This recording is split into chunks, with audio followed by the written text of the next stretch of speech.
কেন যে আমার সাথেই বারবার এমন হয়?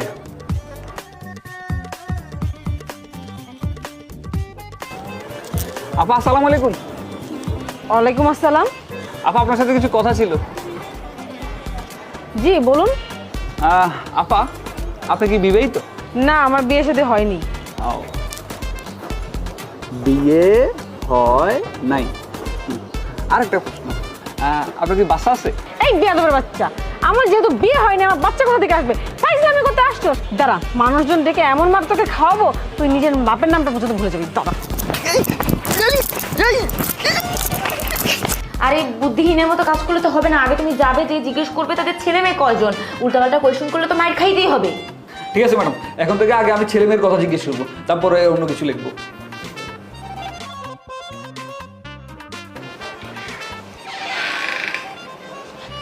জি বলেন।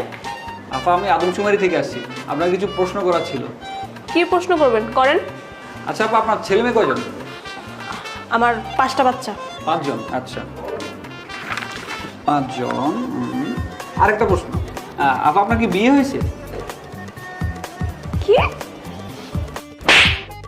এই তোদের এইসব চাকরি কে দেয় আর কোত্থেকে আসে তোরা? যেতে তোকে জব দিয়েছে না, ওরে পাঠাইস আমার বাসায়। ফালতু। দেখছো কেমন করে থাপ্পড়টা মেরে দিল? আমি কি এমন বলে ফেলছি আল্লাহ জানে। আজকে সবাইকে আমি বুঝে শুনে প্রশ্ন করব। বাড়ি থেকে কেউ আছেন? কে? আপা আমি আদমশুমারি থেকে আসছি, আপনাকে কিছু প্রশ্ন করব। করেন। আচ্ছা আপা আপনার কি বিয়ে হয়েছে? জি। আপার বিয়ে হয়েছে। আরেকটা প্রশ্ন, আপনার কি বাচ্চা কাচ্চা আছে? আমার কোনো বাচ্চা কাচ্চা নেই।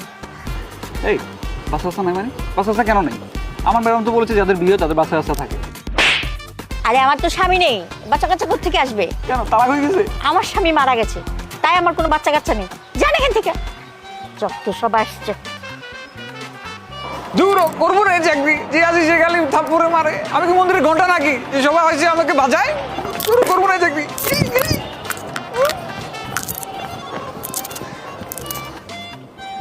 ম্যাডাম এখন তো আমি ছেলেমেয়ের কথাই আগে জিজ্ঞেস করছিলাম, তাও থাপ্পড় গেলাম। দূর।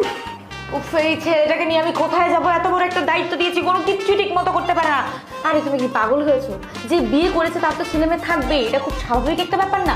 তুমি তো যেই এদেরকে কনফিউজ করে দিচ্ছ। আর এরকম উল্টাপাল্টা কাজকর্ম করলে তোমার না আমার অফিসে কাজ করতে হবে না। যাও, কাজটা ভালো করে করো, যাও।